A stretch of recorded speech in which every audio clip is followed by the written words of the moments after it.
So good morning to everyone, and thanks, Bart, for the kind introduction, also Elena and Freddy for the invitation. It's very nice to be here today. So what I would like to do today is to give you a bit of an overview of the work that I'm doing and that we've done over a period of about 10, 12 years. So it will be more an overview type talk, but hopefully also I will try to make some connections with some of the elements that I think will come in the next talks as well. So first, let me tell you a bit the story behind the story of things that I do. So what I'm working on primarily is on how I go from individual images to models for doing personalized interventional planning or diagnosis, but also how we can utilize models built over a very large data set to help in the area of precision medicine. So one aspect that I think is quite important is that when we think about personalized medicine, there are two dimensions that we need to take into account. One is the access we have to relevant patient information, so that's the information we have about patient X, but also more widely the information we have about the clinical knowledge of the specific domain we are interested in. Like if we are cardiology, what is our understanding about how, for instance, cardiac parameters change over a large population? And this, if you think about this as building in personalized medicine a sat nav for driving through the health care of a patient, what we are trying to do is to have better systems that allow us to have the GPS coordinates in a very accurate way, but also to build better maps to be able to navigate through that. And if you think in the analogy of the car, if you have very accurate GPS coordinates but a blank map is useless. Or if you have a very nice map, but you have no clue where you are in that map, it's equally useless. So you need both things. And that has to do with the need to analyze data both at population level and at an individual level. And I think Vera will talk later more about population imaging. And we are also working in that space with the UK Biobank, but there's a number of resources which effectively what they try to do is build these maps. And the sort of questions that I'm trying to answer is, for instance, what constitutes the normal pattern of a disease or a certain phenotype, how we quantify that disease across a certain population, how we identify subjects which are at risk, and so on and so forth. So both of them require this interaction that I was referring to here. If you think about this from an information science point of view, what we are trying to do is navigate what is known as the DAKY pyramid. So that's a concept from the 60s, but I think it's still quite current. Is we have a lot of data nowadays, but this is not enough. We also need to transform that into information by adequate processing. We need to synthesize that and structure that and generate knowledge. And when that knowledge is validated over multiple data sets, that becomes wisdom, like meaning validated knowledge, upon which we can really take decisions. Before we can do that, what we can do at most is describe things. But here what we can do is look at the future and make decision making in the context of health. And I think most of the things in medicine are around two questions. One is connected to risk stratification. So is this patient at risk? What is the optimal therapy for a particular treatment, for a particular subject, sorry. And then also, if you think in terms of device development, we will come a bit later, is this device safe and is this device effective? So these are the questions we need to answer.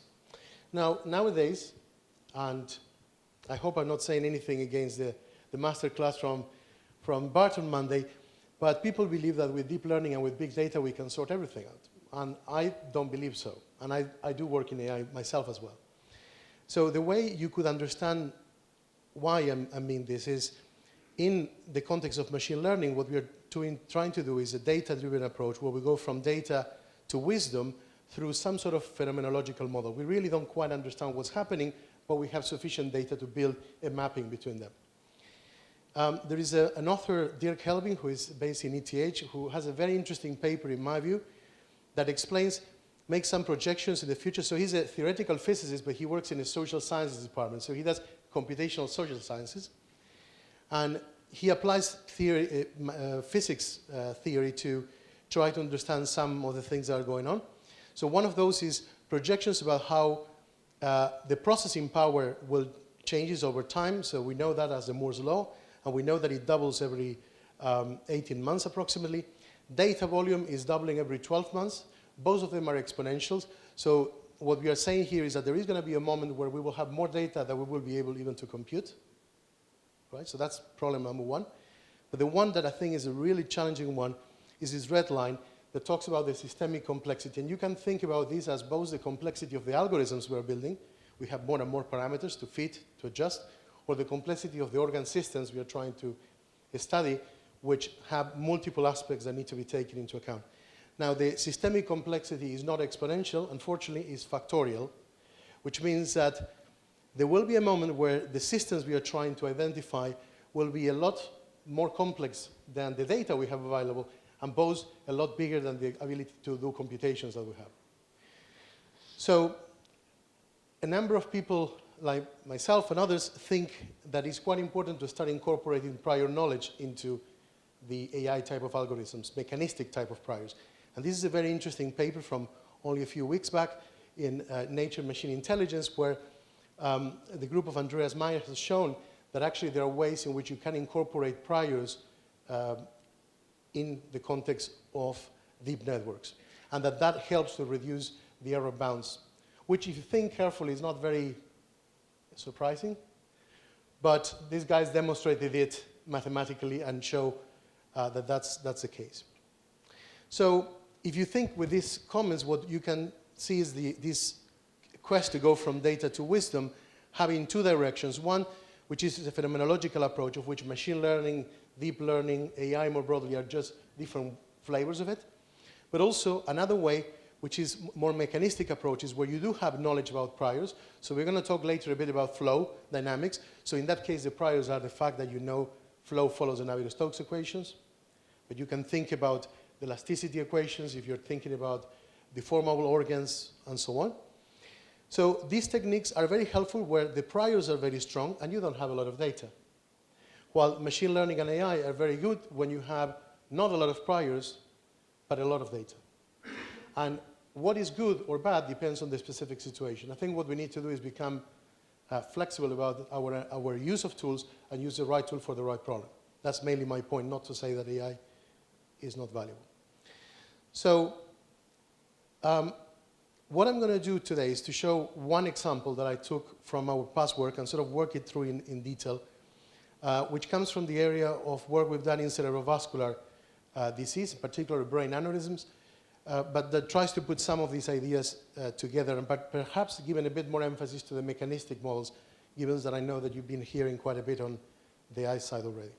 And the whole point is that what we try in our group is to combine the knowledge about the acquisition, the knowledge about the signal and image processing, and knowledge about biomechanical modeling to actually build systems that incorporate physics-based priors. Okay? So let me give you an exemplar project. And this is a project that was done quite a few years ago. So Vera, who is here, was also involved in this European project. But we also had subsequent funding in Spain when I was at that point. And we continue working in some of these issues. So for those of you that maybe are less familiar with brain aneurysms, they are bulge around the vessels. They tend to happen a lot in the brain. And they tend to happen around bifurcations. So these are typical locations. It's not common to have a guy with all those aneurysms, but just to give you an idea where they are. And then the big challenge is how to assess which of these patients are at risk, because you could treat everybody, but that has a risk in itself, and it may not be always needed. So know which ones to treat and which ones not is important. Also to manage the workload in the context of a clinical setting.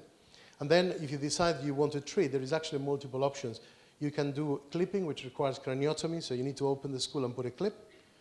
Or you can go the minimally invasive plumber way, which is going through the groin and enter through a catheter under imaging guidance, and then put a coil, or put a coil and a stent if this is a wide neck, or put a flow diverter, which is a stent with low porosity.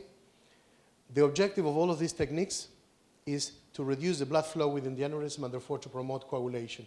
And when you clot the aneurysm, that closes and reduces the risk of rupture.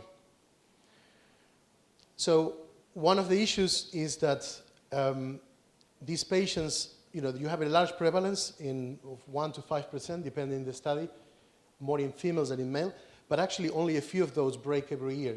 So that's why I was saying you can't just treat everybody. And the question is, when you have an aneurysm that comes, which is asymptomatic, because if it comes out of a rupture, you need to treat immediately. But if it comes as a consequence of another accident, that you make a scan and you realize it is a silent aneurysm, the question is, do you treat or not?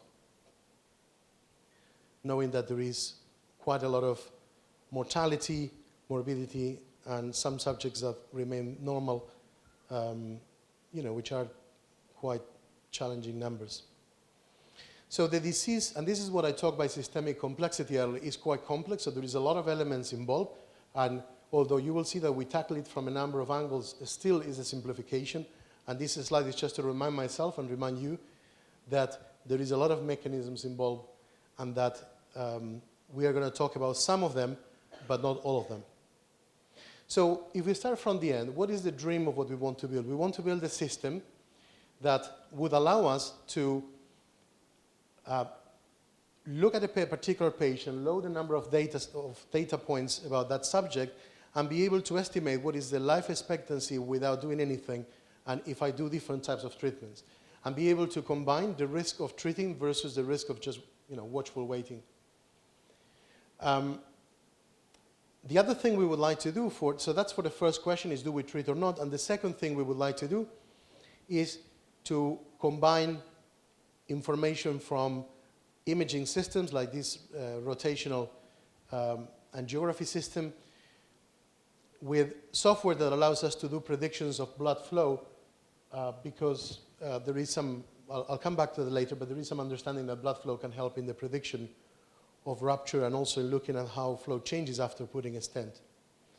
So these are the two systems we want to do at the end. And what I'm going to show you now is a bit of different elements along the pipeline to accomplish that goal. So this is a very brief summary about what the pipelines look like to go all the way from the images to fluid dynamic simulations. Now, from my point of view, these are, again, images. It's just that they are synthetically generated by a fusion of real data plus prior knowledge, which in this case is the Navier-Stokes equations. But from a data structure point of view, this has all the properties of a normal image. Okay? So there's a lot of post-processing we can do here that we've done. I'm not going to go into those, but just to remind that. So we call them virtual images.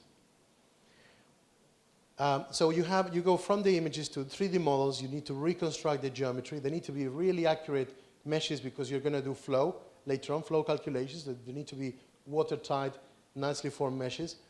It's not just surface meshes. You need to generate good volumetric meshes to do finite elements. There is an element that I will ignore for a large part of my talk until the very end, which is you need to set out boundary conditions. So we are interested in the blood flow within the aneurysm, but we need to say what is the inflow and the outflow in all the arteries to establish that properly. So that's what we call boundary conditions, and there are different ways to do it. You can do it by measurements, for instance, with phase contrast MR, or you can do measurements with a cuff and then do 1D models like resistors equivalents that propagate those conditions to the point where you want to do the detailed 3D analysis. And then you need to send this to a number crunching machine to solve the Navier-Stokes equations, and then you can spit out all kind of parameters like streamlines, oscillatory shear index, wall shear stresses, so parameters that clinicians are interested in to understand how flow does there. So what is the AI bit here, or the big data side? Well, is that the same way that we now look at big data as being formed from massive databases of images or electronic health records, you can also in the future imagine a situation where you will have vectors where some of these entries come from images or from the electronic health records on the clinical patient history, but where some of the components are actually synthetically generated from a combination of some of the other components and this prior knowledge that we have. And utilize those sort of high-dimensional, complex input vectors as part of your predictions. You may wonder why we bother about doing these simulations if you could perhaps image the same parameters. Well, that's part of the problem. Not always those parameters can be imaged. So for instance, in the case of flow, it can be challenging to measure flow, for instance, with MR in aneurysms which are bulky objects where you have sort of flow artifacts in it. But even if you could one day measure the flow preoperatively within those aneurysms, what you never will be able to do with imaging is predict what the flow would look like after you do an intervention, before you actually do it. And that gives you the possibility to start looking at multiple scenarios as well, what-if sort of questions. So let me very briefly go over some of the tools we developed over the years. I'm going to intentionally skip the whole segmentation bit, because that's part of the most traditional side of image analysis, and I'm sure you've heard perhaps a bit of that already, or will hear about. But I need to say that, as this plot indicates, this is at the middle of everything. We use geodectic active regions techniques for that, and we did quite a lot of work to actually get it to work in large databases and to get it to work in different modalities. But what would you want to do once you have done a segmentation? One of the things clinicians are interested in is in obtaining shape indexes from the aneurysms, because I'll come back in a minute why. But this is the sort of situation we have. So this is an aneurysm where clinicians normally would measure the neck width, the aneurysm depth, and the maximum diameter. And if you go to the clinical literature, you can find all possible combinations with or without repetition of these parameters, and indexes that are calculated and then associated to rupture to try to find the magic parameter. And one of the things we found, well, first is that the most common one is the aspect ratio. This is the one that most people tend to use, which is a ratio between the depth and the neck width. So if you look at this carefully, it doesn't have anything to do with the parent vessels, and it's a two-dimensional, it's a ratio of two-dimensional quantities of something which is intrinsically a very complex object in 3D. So one of the things I believe is that if you want to change practice in the clinic, the first thing you need to do is demonstrate that you can do at least as good as clinicians do, even in the parameters that you don't believe that they're calculating. So one of the things we did is try to automate the calculation of aspect ratio by developing some algorithms that automatically would isolate the aneurysm out of the segmentation. So we have a segmentation of the vessel, but we then need to identify where the aneurysm is. And then, if you have that, you can generate automatic measurements like finding which is the minimum and the wider neck cross-section, and then the position between the cross-section and the deepest point in the aneurysm, and utilize that to reproduce maximum neck depth, aspect ratio, and minimum neck. So these are comparisons in 5 data sets between manual measures in blue and the automatic measures in red. With the exception of the last one, which is a bilobulated aneurysm that was confused as a single lobulated one, the other ones are quite spot on. And these are 3D, they're linear measurements, but calculated in 3D now, at least. Okay, so then we said, okay, but this is unsatisfactory, because if I look at these aneurysms, these are 3 aneurysms that have exactly the same aspect ratio, but the feeding system is completely different. And this means the hemodynamics will be very different. And we know the hemodynamics may play a role. So we developed a technique that actually looks at the aneurysm as a complex, not just the aneurysm itself, but also the feeding system, by going 1 diameter in every direction of the feeding arteries. And then, instead of working with linear measurements, what we do is a decomposition of these aneurysms in what we call Cernic moments, which are some sort of spherical moments. So basically, an aneurysm can be decomposed in increasing orders of approximation. So the highest order will be the closest one to the original shape, in a way that has a number of mathematical properties that are quite interesting. So I'm not sure if this is, yeah, that's going to work. So as you add more and more terms, you see that your description gets closer and closer to the original target shape. So one of the contributions we did was to accelerate this technique, because there were papers in the 80s calculating Cernic moments, but we accelerated 3 orders of magnitude by reorganizing the equations and the way we compute them. So we made them tractable. And we compared, the interesting thing of these Cernic moments is that they have a number of beautiful math properties, like they are invariant to rotation, translation, and similarity transformation. So left and right, and any position, if the shape is the same, will be given the same variables. And also, there is an intrinsic, is a metric space, so there is an intrinsic metric that you can define, which is connected to the overlap between two different objects. So the Cerny moment of the distance between two objects is equivalent to the measure of overlap. So if I do the three main principal components of a database of aneurysms in this space, you will see that aneurysms that are clustered close to each other in this space have similar shapes, while aneurysms that are far apart are dissimilar. And we could show that if we use these moment invariants versus the aspect ratio, we get better specificity and sensitivity than with the conventional aspect ratio approach. So what can you use this for? For instance, one thing it could be useful is to do hashing in database and retrieve similar cases. So for instance, if you want to have a library with many, many subjects for which, for each of them, you have calculated response and you have followed them up, and you now are given a new patient that comes to your clinic on an emergency, therefore you don't have a lot of time to do a lot of new calculations, what you could do is very quickly bring the top X subjects in similar morphology and then look at what is their behavior in terms of response to particular treatments, or which ones were more likely to rupture, and so on. So we could do that, and we developed a prototype to do that. Anyway. Another thing we looked into is into motion, wall motion, because the idea was that if the aneurysms were likely to rupture, it would be probably doing so in areas where you have more distensibility of the vascular wall, of the vascular wall, or less, depending on what was your theory about what was happening to the wall.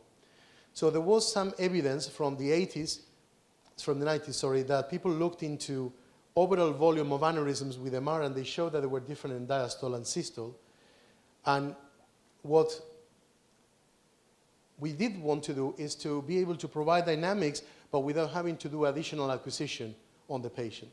So what we thought was the following. This is a rotational angiography system. So this is a C-arm that rotates around the body and generates a 3D image based on multiple projections. So normally this arm gives a turn of, say, 180 to 270 degrees in about 4 seconds. It generates on the order of 100 projection images. And usually what manufacturers do, imaging manufacturers do, is they reconstruct a static image from that. But because there are at least 4 seconds, that means there is at least 4 cardiac beats, roughly, in the field of view. So if there is any movement, they're blurring it away in the reconstruction, but you should be able to unravel it. So if you measure a synchronized physiological signal like the ECG or the blood pressure, what you can do is take all these 100 images and basically put a timestamp to each of them based on these physiological signals. And then what you can do is take them all into a single canonical cardiac cycle. So you remap, you rebin all these different projections. So because you have 4 cardiac cycles and you're given, just to make it simple for the sake of the argument, 360 degrees, that means that for every angle you should have at least 4 projections, roughly. And they're all, and you will have another 4 just a few angles away, and then again a few angles again. So this is a problem which is a dynamic scene multi-view reconstruction problem. So what we did is we reconstructed so we took the static reconstructed image that the vendor provided, and we match it at every time point to all the 4 projections that we have using non-rigid registration. And if you do that, there's a bit more detail, as you can imagine, on the papers, but if you do that, you can actually reconstruct a time-varying deformation map with sub-pixel resolution. And it's actually quite accurate. So we compared the measurements of motion done with rotational angiography and also with conventional 2D DSA, and we did Blunt-Altman plots to show that we could reproduce them. So the good news is very accurate. The bad news is that the pulsation is very, very, very, very small in reality, which is going to be an important thing when I talk of fluid dynamics, because this supports our assumption that we can assume the wall is a rigid wall in the vessels, and we don't need to account for compliance, okay? Which is a typical question I get. Another thing which is interesting is we developed some methods for doing automatic labeling of the circle of Willis. So this structure, which is in the middle of our brain, is called circle of Willis because of the shape. nature has done it in a way that if we have a blockage in one of the arteries, we have always collateral flow, some level of resilience.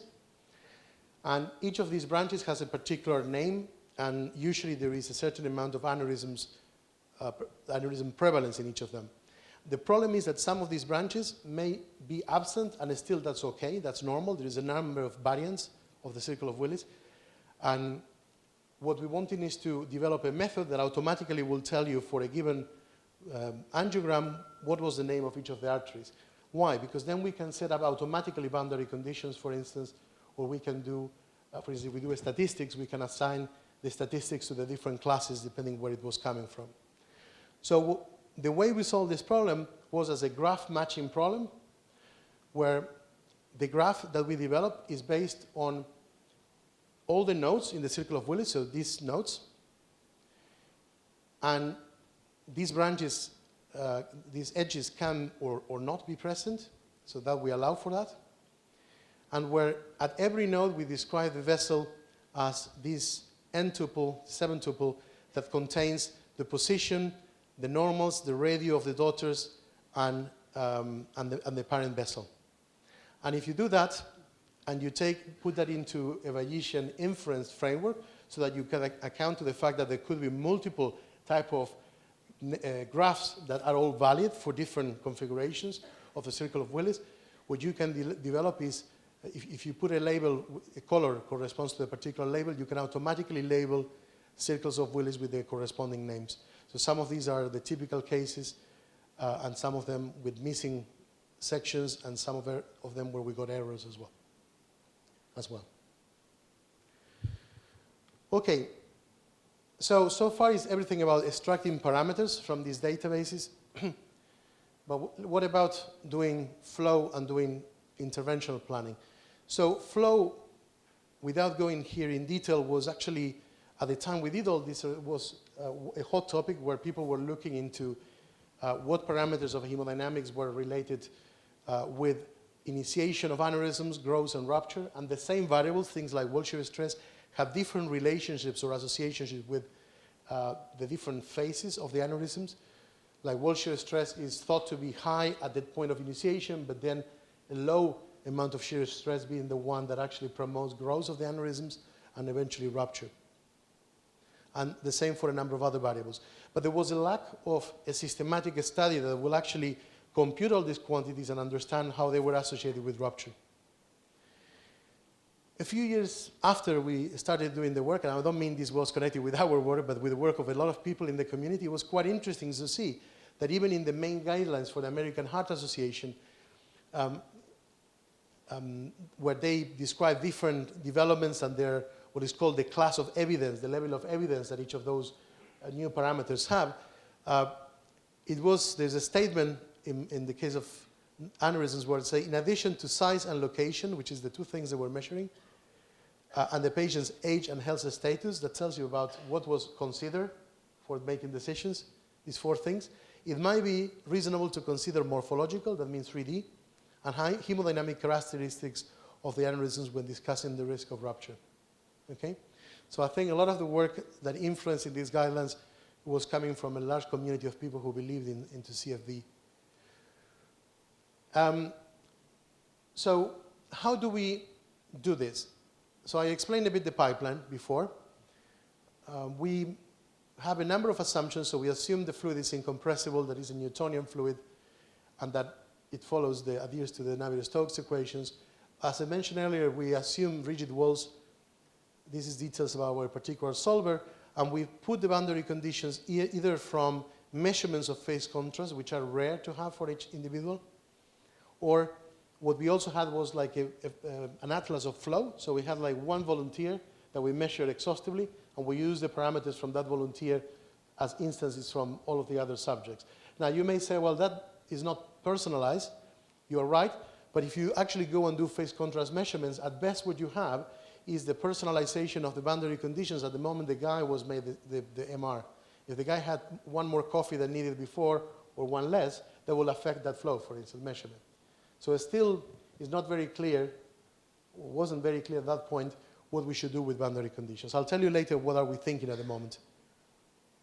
So then we developed this pipelines that allow us to do fluid dynamics. So we did very extensive validation. So the pipelines itself are very similar to the ones we use to, design airplanes or vessels. But the thing is, all the variables that they need to be fed in and how sensitive the results are eventually to those.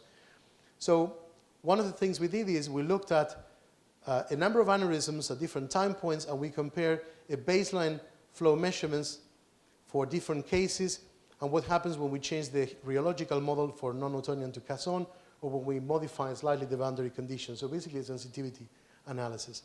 And we did that also what happens when we have different modelers, so different people who do the segmentation and generate the fluid solutions later on. And the conclusion was that the main source of variability is actually the anatomical modeling problem, more than pretty much anything else. We also looked at the influence of various modalities. So what happens when instead of using rotational angiography, which you only can have once the patient is in the operating theater, what happens if I do the same thing with CTA, with computed tomography angiography, which I can have preoperatively. Now, the problem with CTA is lower resolution, and basically here are some of the issues. You have under-segmentations, you lose some small vessels, you can overestimate the width of the neck. So we did a detailed comparison on a few subjects, 11 subjects that we had both modalities. And what we have observed, which is summarized here, is that although there are some differences, the flow distribution is mostly preserved, particularly if you look at flow measurements which are normalized. So that also guides a bit in the type of biomarkers that you need to develop. So just to give you an idea about what sort of things come out of these simulations, you have first the location of the aneurysm, so it can be in the neck, the body, the dome, or the lobulation, if there is a side lobulation. So you can correlate different locations where the flow is.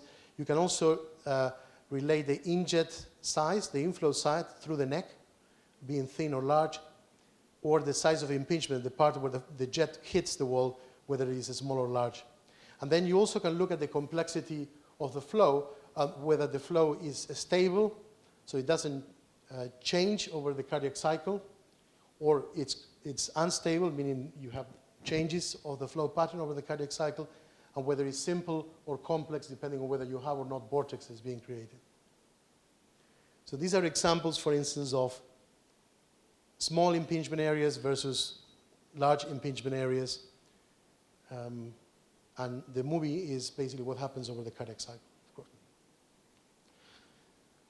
So we observe among various types of associations, this is just one example, that there was a very significant relationship between the size of the impingement area and whether the aneurysms were more likely to rupture or not to rupture. Okay? So large and gentle impingement areas were associated with non-rupture. Small pinching areas were associated to rupture more. Now that might sound obvious, but it is not if I tell you that there is only a few millimeters of mercury different in the pressure between the area where you have the jet and the surrounding areas. So it's not just overpressurizing, because it's very small difference compared to the systemic pressure anyway. What sort of things you can do with these simulations? Well, if you have libraries of anatomies, you can start looking at the flow patterns into all of your models, and then look at classifying specific flow patterns as being more likely to rupture or not, or to be more likely to be, lead to unruptured cases. In that sense, you can utilize the measures of flow also for stratifying risk. Now, I want to come back to the point of boundary conditions, because it was something that never satisfied me the way we were doing. We were just assuming either volunteers, boundary conditions, or measurements on a subject that we were studying, but at a particular time point when everything we know is changing. So if you utilize wireless technologies, technologies that are wearable, what you can do is measure continuously subjects over time. So that's what we did, and we developed models so let me go first to the next slide. So we had a database that we developed in a recent European project where we had on the order of 100 subjects. Most of them are elderly, and where we have a number of measurements from all of those, but also a number of flow measurements and diameter measurements calculated with ultrasound. So what we tried to do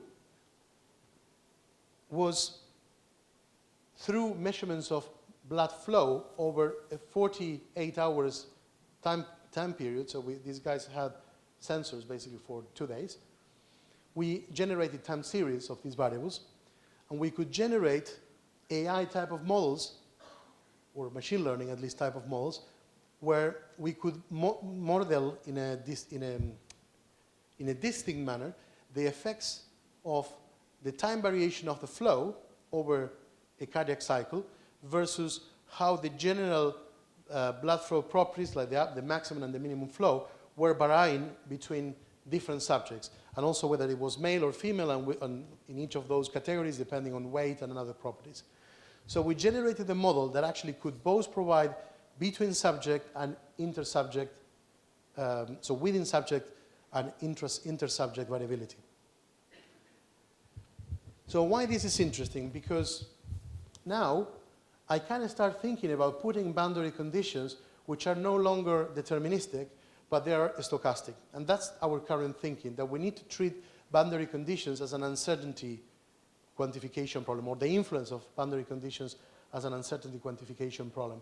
So in the future, what we'll probably do is say, okay, for this particular subject, given a number of parameters that we know about weight, age, sex, other risk factors, we believe that the average flow pattern will be this in red, but the gray area is the level of uncertainty we have, either compared to other subjects or compared to itself because of the changes over the 24-hour cycle. And what we will be able to provide is flow simulations that can give you an average value of the quantities of interest plus an uncertainty margin as well. And those will be a lot more relevant than actually any personalized measurement we could do, which will only describe a particular time point. So I'm going to go over this.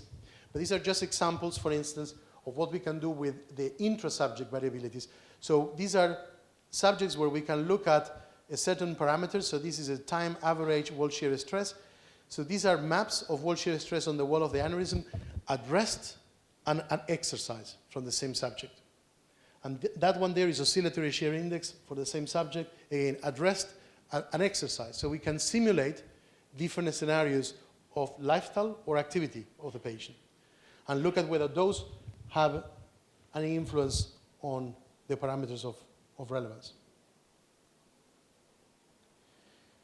Okay, so this is about flow, but what about devices? So we also developed methods to model the insertion of devices.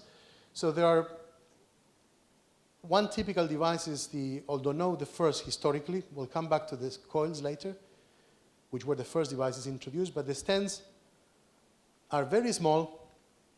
The main difference between brain aneurysms stents and coronary stents is that coronary stents are balloon expandable, while these are self-expandable, so they are memory alloys, shape memory alloys, that once you release them out of the catheter, they sort of expand and they reconstruct the lumen again. But it's known that different designs for the same geometry can lead to different outcomes, different operator skills leads to different outcomes, and it can also be the case of generating adverse configurations that will have impact on the outcome as well. So one of the clinicians I collaborate with, it's called Daniel, and I asked him, can you just draw me how you think about planning a stent insertion? And he did this drawing for me, say, well, if you have a terminal aneurysm, which is a difficult case, I will put a stent this way. It will be a flow diverter, so there is certain porosity, so flow will go this way because there is low resistance distally, but I will direct most of the flow this way. Flow here will be lowered and stagnated, and as a consequence, I will promote coagulation. And I say, okay, that's great, but how you know you need to put it this way and not the other way? And the answer is, well, experience, okay? He says, okay, that's great that you have experience, but what about if we give you a system that will be able to provide a simulation of the blood velocity and blood pressure drops and wall shear stress, and I tell you what happens in every possible configuration that you can think of putting it. And you realize that it's different. What happens is not the same, so it does have an influence if you just look at the flow inside the aneurysm. So he said, well, that would be great. So we developed techniques based on deformable models that are able to release stents given a center line and an anatomy obtained from imaging. We also are able to put different types of blueprints or different types of cell designs into these models. And something that I think is quite exciting, you need to like this, but I like it personally, is that there is as much time that I tend to spend with my students in developing a new method as to come up with an idea about how to validate it. So the validation itself is a challenge sometimes, how you test that. So this was a case here, how we validate that this algorithm makes any sense. So we had to develop a pump system where we inserted a physical model that we had on plastic into a programmable pump. And then, I'll come back to that in a minute. And then we could, from the plastic model, we could make, so we had a 3D model from CT. We 3D printed the plastic model. And we also did a micro CT from the stent, from the real stent, from a physical stent of a commercial one. So you had a CAD model of the stent and a CAD model of the anatomy, and you had a physical model, which was matching, of the stent and of the anatomy, right? So you have two, a real world and a virtual world. So what you can do now is implant the device, virtually and really, and then put a bolus of contrast injection and do a measurement of a time dilution curve, basically, on those images. And you can also, on the other side, in the virtual world, solve the transport equations and have a digitally reconstructed radiograph by which you do a virtual angiogram as well. Okay? If you haven't followed me, just ignore me, but there is a way to generate these two worlds. So these are the virtual world, and this is the real world. So you don't see here the stent because it's made to be pretty much invisible, other than for a few points. Here you can see the device. And what you can do is you can compare in the virtual and the real world the time dilution curves. Forget about the blue for a moment, which is in a sample reference here. The other two, the green and the purple, are a point in the middle of the aneurysm and how the amount of dye concentration changes over time as we do a flush in and a flush out. And you can see that the plots are actually quite spot on. By the way, we also did, which is the thing I escaped here, we did also comparisons between our technique and proper structural mechanics. And the results are there. Worst case scenario is about 8 to 17%, the error in positioning. But there is, a lot of time involved into these structural mechanics simulations, and in most cases, they don't converge into realistic geometries because they are very unstable numerically. While this algorithm for virtual implantation takes about 1 minute. So this is an example about an aneurysm before you do the treatment and then after you do it with two different types of devices. And you can find areas of a sluggish flow, which is interesting because that's where you likely are going to promote coagulation. Okay, so once you do that, you can also do quite all kind of interesting things like having libraries of a particular anatomical locations, do virtual implantations of the device, look at how flow reduction through the aneurysm takes place because of the insertion of the device, and report that, and actually show how a particular device performs on a realistic set of anatomical models without having to put any patient at risk. Now, I mentioned that there is another type of treatment which is based on coils. So coiling is these sort of devices. These actually are predecessors of stents. And their goal is to be put inside the aneurysms and fill the volume as much as they can and reduce the blood flow and again embolize and produce coagulation. Now you may wonder, what are you going to plan here? Because this looks like a messy mesh of coils, and you're right. But I think it's actually quite interesting what you can do. So this is a surgical image of an aneurysm, and you see the mesh inside, and this is a histological section. You see all the struts cut across. So what we developed is a method to do virtual insertion of these coils, utilizing minimum cost plan techniques, minimum cost path planning techniques, where essentially the tip of the coil is like crawling and trying to fill as much as possible without self-intersecting, without going through the walls, and respecting some ad hoc, some empirical loss of behavior that are coming from the behavior of devices themselves. So by doing that, what you can do is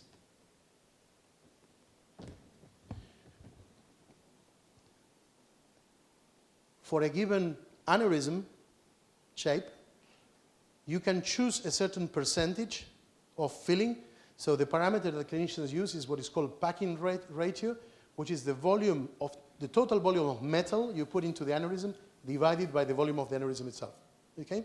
So if you say this needs to be 20%, and you filled with this technique, you get, imagine this result. Each color corresponds a different coil. You can put in a patient between, say, 5 and 30 of them sometimes, depending on the size. And because they have a given length and a given diameter, once it's over, you need to put another one, and so on and so forth. Now, what does these configurations mean? So this is configuration A, B, and C. So each configuration is, imagine this is a random variable. So each configuration is like an instance of that random variable. So what I do is I put coils to a filling rate with a certain initialization, and then virtually I take them all away and then put it again by starting in a different point. So each of these corresponds to perhaps a different intervention I could do with the same final packing rate and the same device. And I can do the same thing for 25%, 32%. Now what you observe is, because we have multiple of them, we can do means and all that, and variances and all that, and we can also make a plot that shows the packing density as a function of the average flow reduction. And as your packing density grows, the dispersion of the flow becomes smaller and smaller between the different interventions. That means there is a point above which, if you put more coils, it doesn't make a difference because you already blocked the aneurysm. The only thing that can be different is that you overpressurize the aneurysm and you break it from inside. And the percentage of packing rate at which that happens depends on the particular patient. It's not common to everybody. In fact, there is a paper which was like 10 years before our work. So that's from 2012, and this is from 2002. This is all based on patients. There is no simulation here. And they show that stable aneurysms have a packing rate which is bigger than the unstable ones, and depends on whether the aneurysms are small or large. This value can go from 20 to 32. We found for this patient the percentage is 25 at which that happens, which is pretty much in the range. But we can now do that plan on a patient-specific manner as opposed to as an average of a group, like in this case. So what you can plan is that. So you don't, by planning the optimal one, you don't overpressurize and you don't put more coils you need, which means save money. Yeah, there are like 1,000 pounds each of them. So if you save one or two, it's quite a lot of money. How you validate that? So you can do multiple instances. So in this case, 6 instead of 3 as before. We did that for a model for which we had measurements. We had a rabbit model of coil insertion that came from a group in the US that we collaborated with. So the black dots are the struts. So from our model, we could find a cut plane that is equivalent to the histology, do the intersections between our model and the cut plane, and then we had an image similar to the histology. So then you compute density of coils in different regions, so the neck, the middle, and the dome, and the core and the surroundings, and you can look at whether the densities are similar to the ones you observe in real aneurysms. And I'm not going to go through the details, but we did all the statistics, and they match quite well.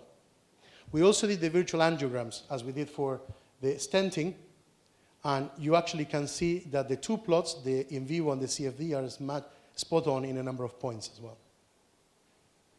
So these tools were validated or tested with clinicians in various training courses, and we had a publication about that, and we came up with a few use cases that were particularly interested, and then some people from my group in Barcelona spun out a company called Galgo Medical that develops a number of products that come from our original group, but one of them is Ankyras, which is essentially a stent sizing and a stent planning system. What we've been done since then is we've been working a lot in the clotting models, because remember that our goal is not to change the flow, but is to promote coagulation, and we haven't talked anything. So flow might be different with two different interventions, but both of them lead to clotting anyway. So who cares about the pattern? So we recently completed a thesis where one of our students worked on developing a model of coagulation that also has some interesting properties that can tell you, can predict a couple of properties that are related to the platelet content of the clot. And we know that that clots that are not rich in platelet fibrin, they lead to unstable aneurysms. While the ones that are rich, so we call this white clot, and aneurysms that are rich in thrombin fibrin, these are not stable. We call them red clots, and these are the white clots. So we are able to now have some maps that tells you about the quality of the clot that is being formed, how stable it is, and that's basically the sort of biochemical coupling that we're doing at the minute. And just to finalize, one of the things I'm working at the moment is to change a bit gears, because here the user eventually is the interventionalist and, of course, always the patient, hopefully in the end, but the direct user will be the interventionalist or the clinician who assess risk. But what about the companies that develop devices? Can you do something to help them to develop better devices? And the observation is that while in other areas, so for instance, the automotive industry is about 3 times the medical device industry in size. It's not like massively bigger. But if you look at how over the last 30 years cars have changed, right? It's huge. And you look at how much simulation is being used in the car industry. We don't do any more wind tunnels. We do them virtually. And we also do virtual prototyping, and we use AI now in the driverless cars. The question is why we don't do the same in healthcare. Because if I show you how the devices for aneurysms have changed in 30 years, they're just still a few wires in the end of the day. So we went from coils and stenting to flow diverters, but pretty much they're the same thing. So, and in spite of the 30 years of research, there is still 17% complication rates and about 3% mortality rate. So there is something we need to be able to do better. So the idea is to utilize these tools of modeling and simulation in various parts of the process of developing devices and be able to create massive simulation spaces where you have on the one side a generative model of the anatomical and mechanical envelope, so basically the properties of the aneurysm, the physiological envelope, so the lifestyle and the variables of physiological parameters, and then on the other side the device design envelope, so how devices are the different parameters that constitute their design. And each node in here is like a simulation runs of the ones that I explained before, but we need to do many of them. Okay? So there are immense challenges in how you analyze this data, because it's obviously big data, and develop ways to test devices so that when you come with a new idea of a device, before you even put them on animals or you put them on any human, not to replace those, you will need to do those tests at some point, but before you get to there, you can actually implant that device in every single one of a very large library that you may have and look at how different morphologies influence, for instance, flow through the aneurysm, how rest or exercise affects the presence of, the device is affected by rest or exercise, and also how different devices influence the measures of outcome. So these are things that I've been mentioning before, but again, now what we are trying to do is do these very large runs where we have different parameters, and one of the things we are doing at the moment is reproduce some of the existing trials. So that's what we call in silico trials. What we are trying to do is replicate some of the existing trials to sort of retrospectively validate that our predictions could have led to the same conclusion without having to do that trial. And once we gain some confidence on that, of course, the next step will be to do predictions of things we don't know about devices. So how? Okay, so I think this is a good point to finish, to say that to do this, you need to build the anatomical models libraries or the physiological signals libraries from population data. And that's what I think this links to Vero's talk, hopefully. And where this links back to image analysis, because we will need to build these very large libraries of anatomical parts, for instance, or of physiological conditions. And they can come from things like the UK Biobank. I mean, Leeds, we have something called the Leeds Care Records, which is the digital records of 3 million people in the city region of Leeds. So data is available to build these models, but we need to develop the technology to assimilate that information. So I think this is more or less the points that I described. And I just want to say a big thanks to a lot of people who were for about 12, 15 years working with me in a number of these topics. And I'd like to leave it here. Thanks.